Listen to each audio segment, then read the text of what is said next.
Welcome to Life Matters. I'm Julie Plush, along with my co-hosts Leela Jackson and Stephanie Alston. Today we are devoting the entire show to hair. Not just good hair, but great hair. That's right. That's right. That's right. Chris Rock's movie entitled Good Hair sparked so much good and needed discussion and conversation. And we're going to pick up on that today.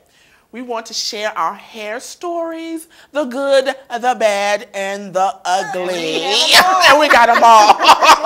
As you can see, ladies, in my sporting my Angela Davis, all I need is a pick or some kind of afro comb, and I'll be right in there. So, ladies, what does good hair say to you? The term, how do you feel about the term, and what is good hair?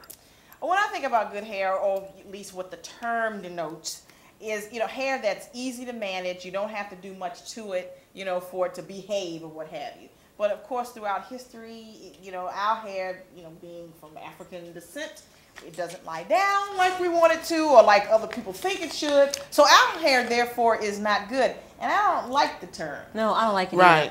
I grew up in the South. So when someone would say she has good hair, then you automatically put all that together with lighter skin, curlier or straight hair, and I grew up in the South. It was, the prejudice. Yes, amongst us. It made us feel bad about our hair. I didn't have that straight hair naturally. Right. And so you felt bad about yourself. You felt bad about your hair. Really. Bone straight. And your perception. Your perception of yourself. Yeah, exactly. Your perception of your own beauty, and your own people. worth, your own value. Exactly. But how come back then in the 60s and 70s when we grew up, we said it with no problem. Everybody understood what it meant and we just said it. But about the 80s and the 90s maybe, all of a sudden it's like, don't say that. But what allowed us, especially when we were sporting this back in the 70s, and we said good hair, nobody had an issue. Or not as many people had an issue. I'm sure some people did, but then they started to grow later on in the next couple of decades.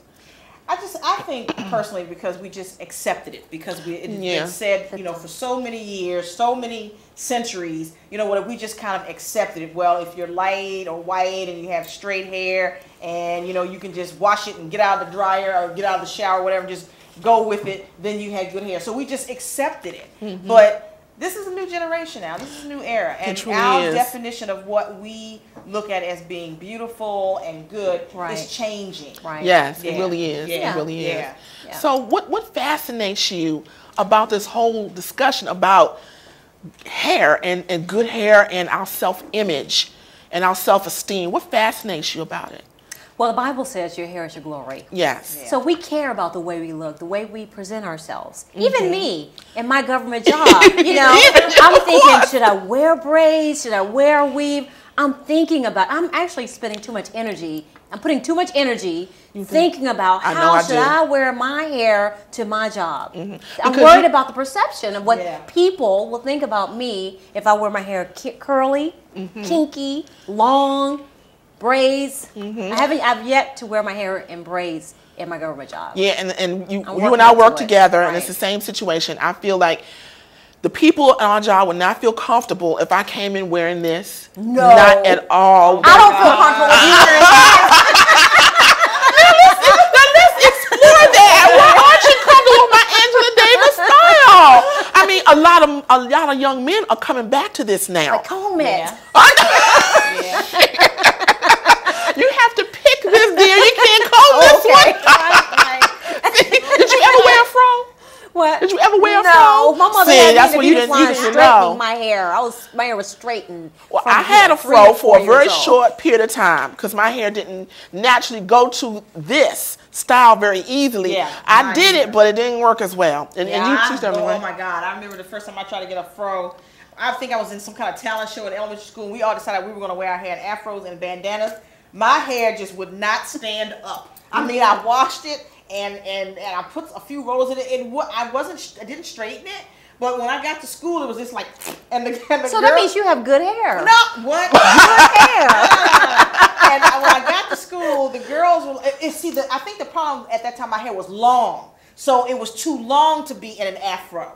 And so when I got to school, all the girls took me to the bathroom. I think there were like 2 or 3 girls walking my hair and said, "We need to tease your hair." So they started teasing my hair, and it did okay for a while. But by the middle of the afternoon, it still went because it was too long. I needed to cut my hair. in order for, if I had cut it, if it was shorter, it probably would have stood up. But I refused to cut my hair then, so we just going to have to tease it. I'm not cutting my hair now. I was just, 10, 11 years old. Really? Yeah, I was about that age too. And my mother still to this day tells this story because it really bothers her a lot.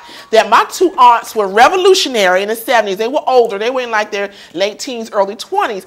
So my mother had just gotten my hair done like this. You know, nice wet set or something. And then my aunt took me downstairs in the basement because I was staying with them for the weekend.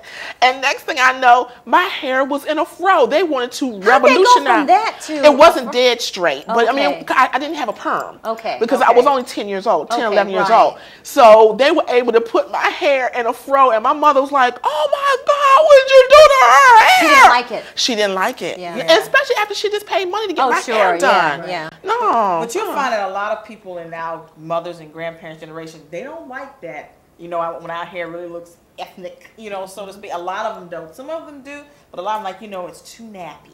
Yes. I remember my grandmother. I remember, you know, looking at 2 different hairstyles that I had. My paternal grandmother, she's now deceased, wonderful lady. But I remember one time I went and got my hair, you know, I got my hair relaxed and went to a beauty salon in the now, you know, extinct Woodworth and Lothrop's or whatever, and it was cut blunt and it really looked nice. She said, "Ooh, Stephanie, your hair looks so pretty. It really compliments you," because it was all straight and bouncy and flowy.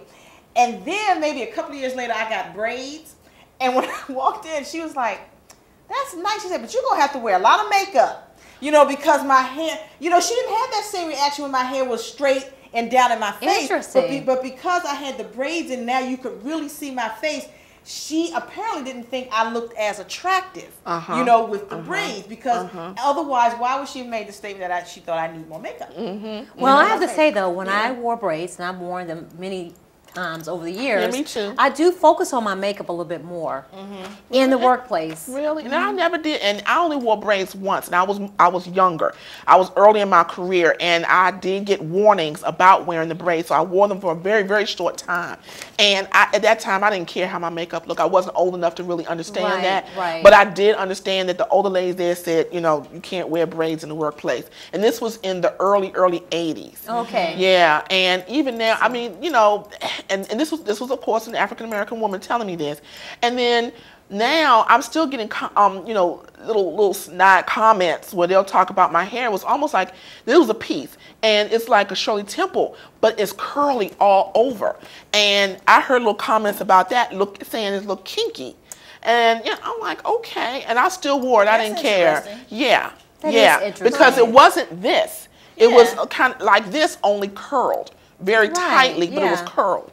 And they didn't like that either. Wow. So would you say that the permanent relaxer or creamy crack really relaxes other communities or white people? Apparently so, because they don't have a reaction, you know, a negative reaction to our hair when it's straight and looking similar, you know, to theirs. So I mean, you just look at, you know, even in our own community. Right, it relaxes us. Yeah, you know, and with my grandmother in that situation. Yeah. So yeah, I would have to say so.